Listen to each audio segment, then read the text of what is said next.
Hi, and welcome to the ADHD Dopamine Collective. I'm Rhonda Essling, licensed therapist, late-in-life diagnosed ADHDer, and mom, struggling to figure it out right alongside you.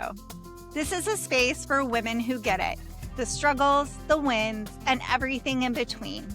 Let's get into it.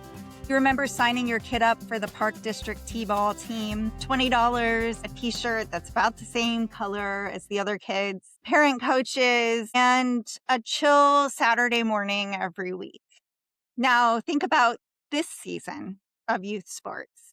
It's 6:40 in the morning on Saturday. The tournament schedule changed overnight. You're not sure what jersey your kid needs to wear that day, and they can't find their cleats.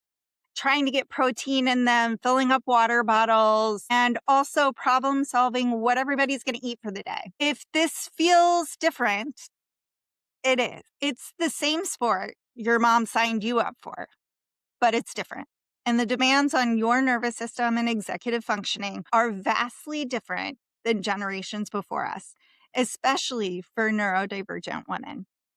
You're listening to the ADHD Dopamine Collective podcast, where we share stories and experiences from women who are diagnosed with ADHD later in life, as well as expertise and resources to assist you as you learn about your nervous system. My name is Rhonda Essling, and I'm a licensed therapist, ADHD coach and consultant, and founder of the ADHD Collective. Welcome. So in the last episode, we talked about kids in the dugout, specifically neurodivergent kids in the dugout. And I wanted to separate this out because I believe as a mom who is neurodivergent, raising neurodivergent kids, there are two parallel experiences that are happening at the same time. There are the struggles that we see our kids having or things we get to celebrate, the rewards that they're getting as neurodivergent kids in the sports world. And there's also our own experience of being neurodivergent in these spaces. And I think it's important to give space to talk about that. I think moms on the sidelines are often overlooked when it comes to discussing how the youth sports world affects different people, families, and certainly neurodivergent parents. So ADHD at its core impacts executive functioning. And this is a system that we use to organize, prioritize, to keep track of what we need to do in life. This is exactly where youth sports makes things very difficult. The way youth sports are created now, it is constant barrage of executive functioning. It's having to keep track of schedules and uniforms and tournaments and snack duty, carpool. And you can look around the sidelines and feel like everybody else sort of has this figured out, except for you. And start wondering why it feels so hard for you. Why is it that you're the one that has the wrong jersey for your kid, or that forgot it was your turn to have snack duty, or feels guilty that you should have signed up to help in the dugout and you didn't? There are constant demands that we need to figure out as parents navigating the sports world as it looks today. So the entire youth sports system rewards consistency. It rewards parents and families who are able to do these executive functioning tasks and track the changes and be flexible, but be reliable in ways that are really challenging for many of us who are neurodivergent. The reality is it's like a constant test in a subject that would be the worst one you have in school. And if you're feeling like it's different than it used to be, it is. This isn't in your brain. Youth sports has become a machine. Just a generation ago, youth sports meant signing your kid up for a local rec league at the park. Usually the flyer came home at school. It was $20. You got a free t-shirt. And all the kids got to play, and they were all on a team. The coaches were dedicated to the programs and also trained and had knowledge and expertise to help guide your kids. So what was once a rec sign up with volunteer coaches has now become a corporation. It has been monetized in ways that continues to get worse and worse. People are now moving into the club world where there's paid coaches, and it's decimated the rec leagues. Basically, most of the expertise and the trained coaches have moved into paid coaching club teams that play year round. And it's only gotten more and more expensive, harder, more and more demands on families and communities, more travel. Average spending on kids' primary sports or activity in 2024 was up to $1,000. That was up 46% in only 5 years' time. This is not in our heads. This feels like the train is off the track. It's not nostalgic to think it's different than it used to be. It very much is. I often say today's club ball is what rec ball used to be, at least here locally in my area. And I believe that that's true. I think the club team my kids are on, it's the same level of experience and coaching and opportunity that we would have got at the rec league level for $20 in a t-shirt back a generation ago. And research supports that that's not untrue. Now, another piece of this is the mental load of what parents are carrying. By default, generally, moms handle about 15% more of the parental responsibility than dads do overall. This is research supported. This is generational. I think a lot of us in the world kind of have this sense of who's really the one that's kind of holding things together. This isn't universal. These are just statistics. So moms with ADHD have to balance that load with even more demands on them. Also, increased guilt and fears of rejection that come from that rejection sensitivity that many of us experience as well. So ADHD impacts almost every area of the parenting domain. And youth sports definitely lives in many of them. Certainly organization, keeping track of routines and schedules, planning ahead, and having to navigate things when they change. So one of the things that I learned really early on in our parenting journey, my partner and I, is that the mental load was just getting to be too much. And we went back and forth about how to try to balance things in a different way. And what we ended up landing on that has worked really well for us is at the time he was going to help coach T-ball. And so it made sense for him just to handle the entire mental load for youth sports, for softball anyway, since he was already going to be involved. He knew what jerseys we needed. He knew what the schedule was. He was involved in setting it. So at that time, we made the decision that youth sports, specifically softball, because of the timing of it with his job, was going to be primarily his mental responsibility. And it stayed that way for, 8 years, 7 years. We've been in that world at this point. And one of the things I think is really helpful when I talk to other parents is being able to offload the entire thing. I don't know who needs what when. I don't get the bags ready. I don't figure out snacks. I don't see the schedule and that we're going to need to divide and conquer and be the one responsible for figuring all of that out. He is. And this is kind of the one area in our child raising life that he is. And it took a huge load off of my shoulders. Does it feel strange to be the only mom on the sidelines that doesn't necessarily know what's going on? Yeah, it does sometimes. But on the other hand, I know it's handled. He is all in on this role and can take over that. I think thinking outside of the box around how to handle some of these things actually can really help. I knew I couldn't just piecemeal. I would take things back over because I'd be anxious, then I drop the ball. And giving it entirely, he's the primarily responsible one, is really what made the difference in our home. But it doesn't fix everything. It's just more that planning and executive functioning piece and that feeling overwhelmed with the mental load. This felt like it balanced the scales a little bit, and it really did help our relationship and how we navigated things. So the multi-kid reality is pretty new to us, honestly. We're going into a third year of having multiple kids in sports that affect each other, right? Like we're going in different directions. We are often dividing and conquering in our home. And this is a piece a lot of couples come into my office talking about is the impact that lifestyle or this season of life has on their personal relationship with each other, their ability to connect, their ability to make time for each other or even be on the same page. It can certainly feel like all you are passing ships and it's problem solving, scheduling, and it feels like a business like relationship.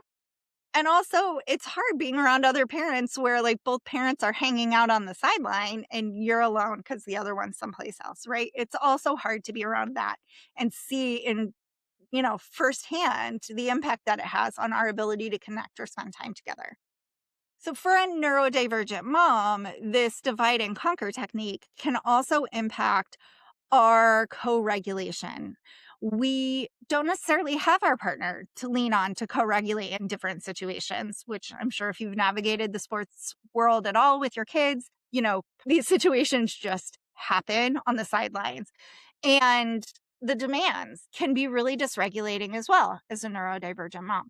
So you don't have the co-regulation of your partner. You also have the demand of co-regulating your neurodivergent kid who may be on the sideline needing your help or struggling, or you're trying to anticipate what might happen next or what they're going to need in order to best support their nervous system in this environment, much of which we talked about on the last podcast about some of those struggles that our kids may be having as well in the dugout. There is also this idea or this feeling that you're doing it alone, and it can start to really cause you to question your relationship or question your lifestyle, or you feel like you're just doing this on your own all the time and you don't have any help. And the reality is you're just going in different directions, but it can feel really divisive. It can feel like a lot of distance in your relationship as well. So the split itself is not the problem. Dividing and conquering, figuring out logistics, this is all just a part of raising kids, and that inherently isn't the problem. But this pattern, which we often just attribute to a season of life, I can tell you through my work with couples in my therapy office, can become a pattern that definitely outlives this season of life. And so there is a lot of importance around really attuning to your relationship, even during this ships passing in the night kind of phase. So, what is it that we can do? How do we prioritize? Well, protecting pockets of time that is about reconnection. And when I say that, I don't mean figuring out the schedule. That is important too. Those logistics meetings, getting everybody on the same page and feeling like we're sharing the mental load, that's important. But what I'm talking about is time to talk about the relationships, time to reconnect, maybe do something fun, just the two of you, away from the kids, right? Like having time where you are just in your relationship, you're out of all those other rules and other demands on your system is so important to try to push back on some of those patterns of deprioritizing the connection in your relationship during this season of life. When I tell you, I have so many couples that end up in my office because of the patterns that were developed when their kids were younger and they were dividing and conquering. It happens constantly. No, I'm not going to lie, right? I work as a therapist. I have clients and couples in my office who are going through many of these struggles. And at the end of the day, my partner and I are also in the middle of these struggles. We spent much of this softball season in different cities and different environments, running around with different kids, trying to figure out who was taking who and how to cover different shifts because our kids have naturally different needs, and him and I bring different strengths to the table. And so it has felt like we're running in different directions, and reconnection can often feel tricky. Being intentional about it is hard when you're exhausted from running around and the executive functioning is gone. So I want to name it. This stuff is not easy, and I'm not naming it so you can feel guilty about it or feel shame about it. There is enough of that to go around. This is hard. You're not imagining things. This isn't like it used to be. And it does impact your relationship, your family, and your mental health.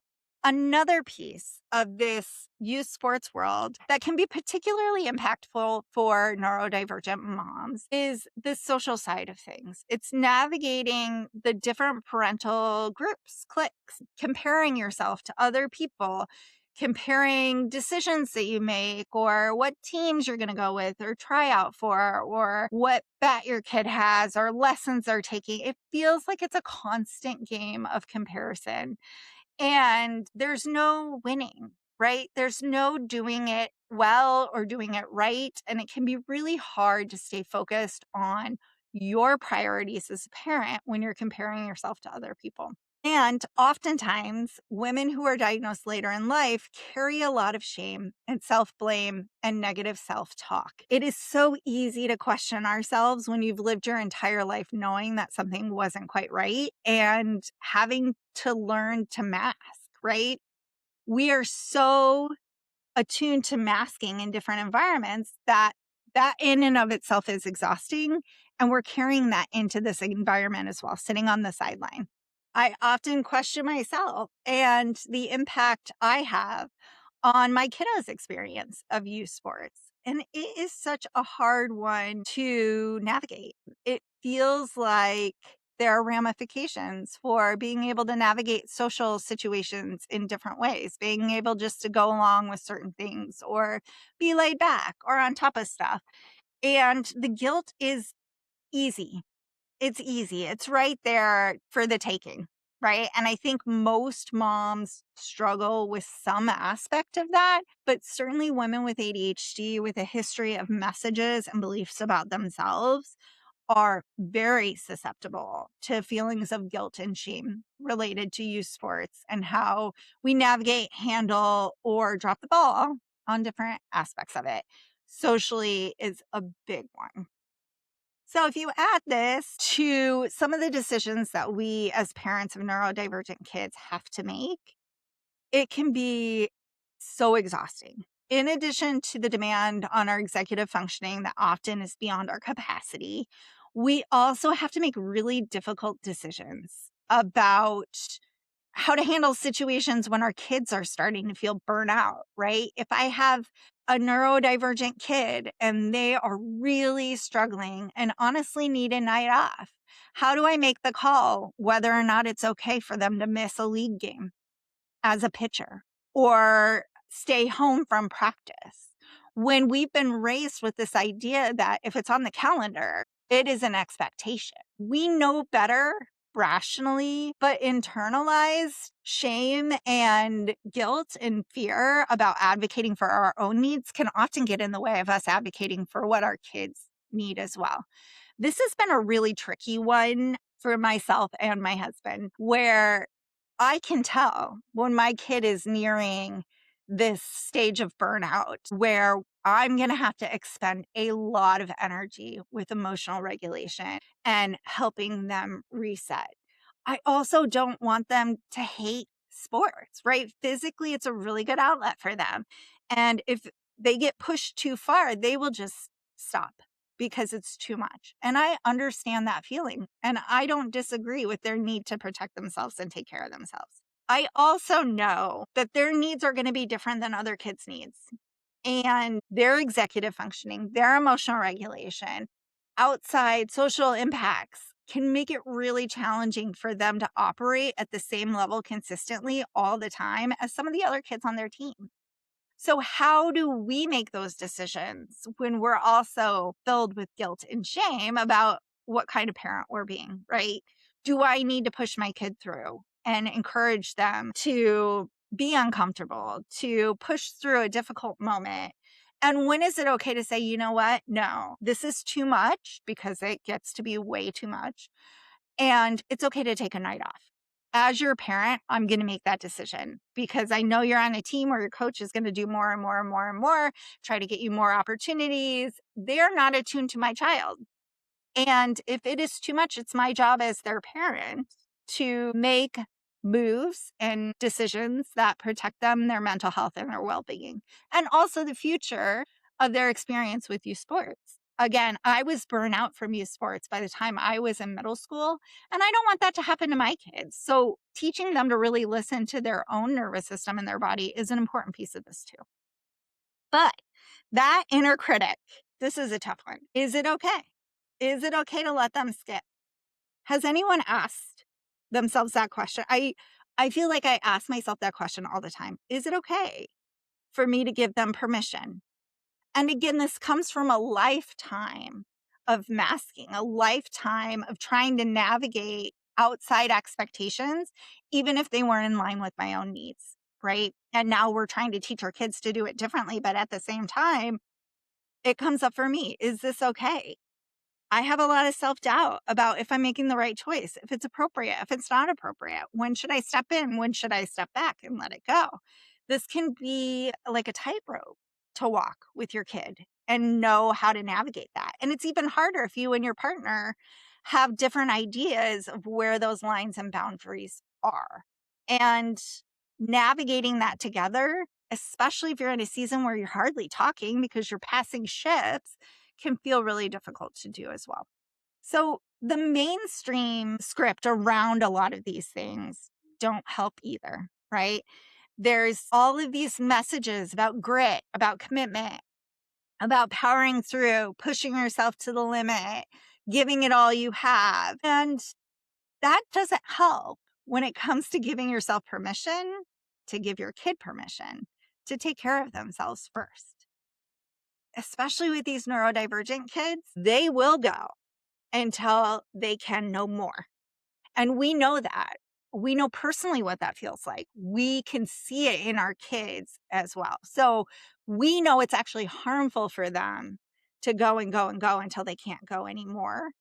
And the ramifications going to impact everybody in the house. The same goes for ourselves, right? If we push and push and push until we can't go anymore, it's going to impact everyone around us because our emotional regulation, our executive functioning, our working memory, all of these things that are keeping everything afloat in the home are going to be impacted because we pushed ourselves too far. So we personally know what this feels like, and we see it in our kids. We also see the extra demands on us that are going to come if we allow our kids to push themselves too far.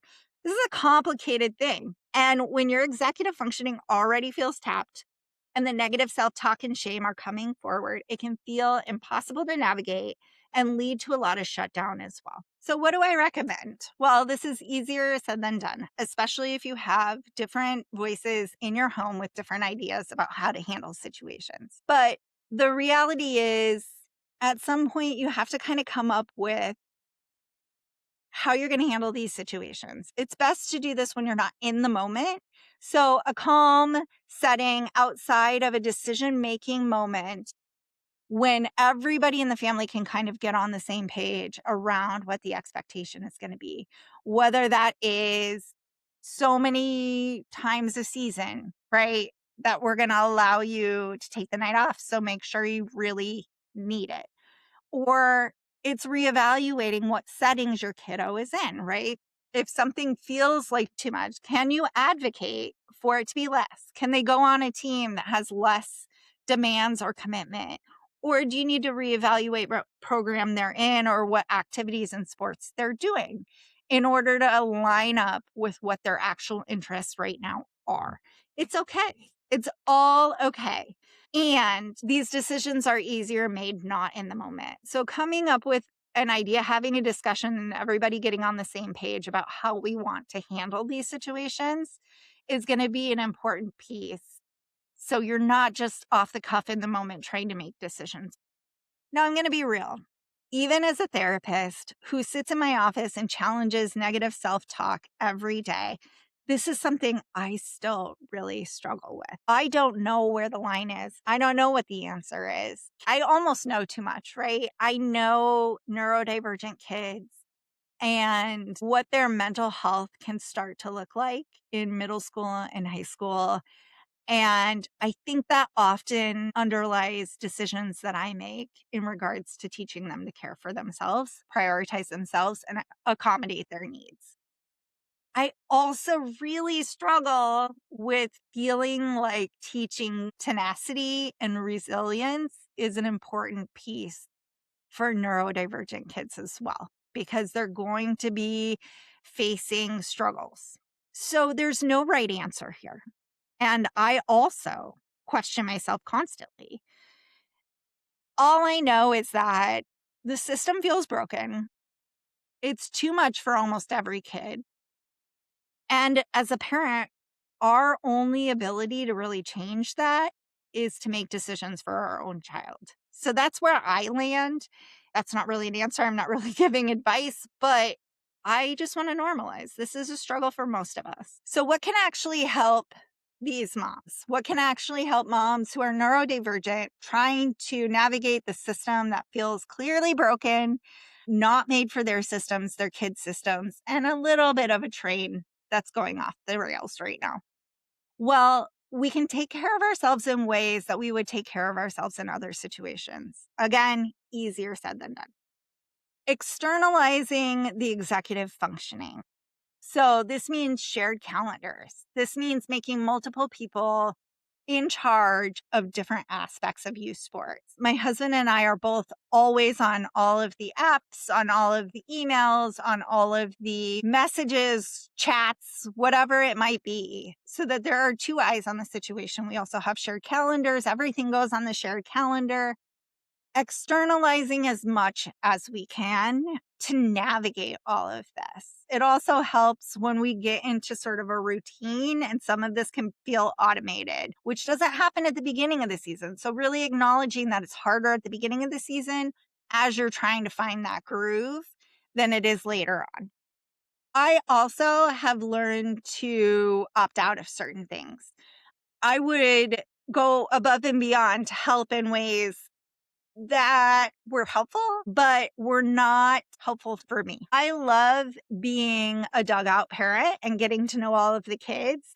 I have such a hard time keeping organized what I'm supposed to do, what's next. Oh, yeah, I'm supposed to be getting the catcher's gear on them and making sure the lineup's ready. This person, this person, this person, like organizing everything. I would put myself in that role because they needed someone. And I am not good at it. My younger one plays on a team with 3 mom coaches. I don't even know that I'm welcome back in the dugout at this point because it's a struggle. But I can help in other ways. And honestly, my husband's a great dugout dad. He's way better at it than me. And so I feel like guilt forces us to put ourselves in positions that are not great for us or executive functioning. And so learning to set boundaries around some of that are a really big part of this. I also really struggle with being like the snack parent because I want everybody to have what they like. I want to take care of dietary restrictions. I forget to go to the store and then I forget when my night is. And it requires a lot of executive functioning for me to track all of those things. What doesn't require as much executive functioning is to do some of those things where I can work with my energy.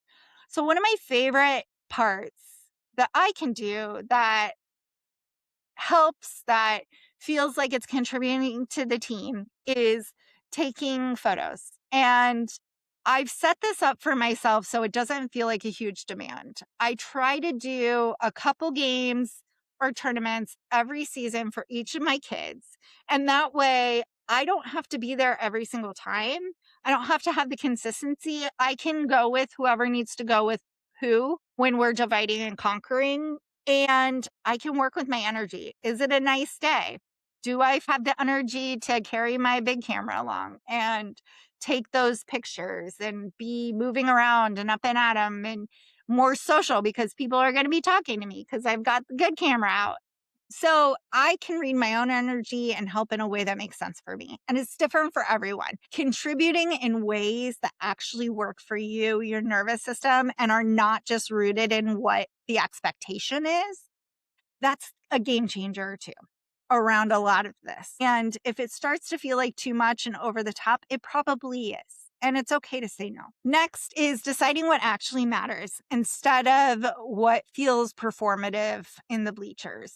So being able to release some of those expectations on yourself and showing up as you with less masking, even if that means you might be judged, even if that means others are going to have something to say about that, or it's going to be inconvenient for other people, or they're going to be annoyed with you. The less you mask, the easier all of this is going to be to navigate in some ways. And that has to do with your energy, not with how you're perceived. Also, in line with that is to stop measuring yourself against other families and what they're doing and what works for them and their kids, and really lean into what you and your family, your children, your relationship need. I've talked about this before. I'll talk about it again. If that means that you sit out a tournament because you need a day at home, you can do that and make that decision. Your kid's going to be okay. They're going to be okay because a regulated mom who is showing them how to take care of themselves and prioritize themselves is going to help them so much more than you sitting in the bleachers miserable and having zero emotional regulation for days afterwards. And I will scream this from the rafters for anyone to hear. It's not as cut and dry as people make it out to feel. It's not about, do you care about your kid? Do you not care about your kid? All of these decisions are in that gray area of, we all have needs and all of those needs are different, and we have to figure out how to navigate that. So another piece of how we can, as moms, take care of ourselves, and this is one of my favorite, is to use some of these pinch tools that I've taught before: the passion, interest, novelty, challenge, or hurry, urgency, into dopamine building for ourselves in these environments. One of my favorite ways to do this is to bring my crafting creative supplies to the field with me. And I'll sit with kids in color and do different kinds of crafts and activities, or by myself and do that. I don't care. I'll read my book, whatever it is that you need, putting your headphones in and listening to music or a podcast or audiobook while you're watching the game, whatever it might be that you need to take care of you and to infuse some passion, interest, novelty, all of those things into these environments are also going to help you make it through and have something left at the end of the day. Also, naming the load, right? So letting your partner know exactly what the mental load is and how it's impacting you, and when you've reached capacity or you feel like you're starting to reach capacity, being really transparent about that can also really help moms in these environments be able to navigate it differently. It almost has to be overt before you can really start negotiating a balance, or who's going to do more or less, or as a family, are we going to choose to do more or less, and what that looks like. And this isn't a you problem. So reframing this as something you're struggling with, to the system's broken and the mental load is too much, how are we going to navigate this as a family? That's a very different conversation. And if there's one piece that you take away from this, I would say that is the one, is the reframe. This isn't a you problem. This isn't a you struggle. This isn't a I'm having a hard time with this. This is a broken system that we as families are having to navigate and figure out what feels okay and what doesn't feel okay. And having that conversation instead is actually a productive and helpful one, instead of a guilt and shame inducing one. So when we talk about neurodivergent kids and youth sports, that is only one piece of the puzzle. The parents, who are likely also neurodivergent, are another. And we can't have one without the other. And we can't make decisions around youth sports unless we consider the impact it has on everyone in the family. And today, specifically, neurodivergent moms, because this can be one of the most challenging environments that we ever find ourselves in. So the load is heavy. You're not failing. The system is. And I want you to remember that as you continue to move forward and figure out how to navigate these things. If this episode feels helpful to you, and you may know someone else who would benefit from hearing some of these things, please share and leave a review. That way others can find this podcast and maybe also learn about how to navigate it as a neurodivergent mom. If you have any interest in learning more about your nervous system or the systems in which you are operating that may not work for your ADHD brain, or if you're newly diagnosed and want to learn more about what that means for you, you can check out my training, ADHD 101, which is for a 5-module training for women diagnosed with ADHD or suspecting they have ADHD, where you'll learn about your brain and nervous system, what motivates you, and how to rebuild systems that actually work for you and your brain. I tried really hard to make something that was going to be accessible financially and time-wise. So the videos are 25 to 35-minute videos with extensive workbooks that you can go through at your own time. If that feels like something that would be helpful, please check out my website, rondaessling.com, and I'll also leave a link down in the show notes so that you can check it out if you have any interest in that as well. Take care, and I will see you next time. Thanks for being here. If this episode hit home for you, share it with someone else who may need to hear it. And come find the rest of the conversation. All of my links are in my Linktree -- Rhonda Essling ADHD Coach. I'll see you next time.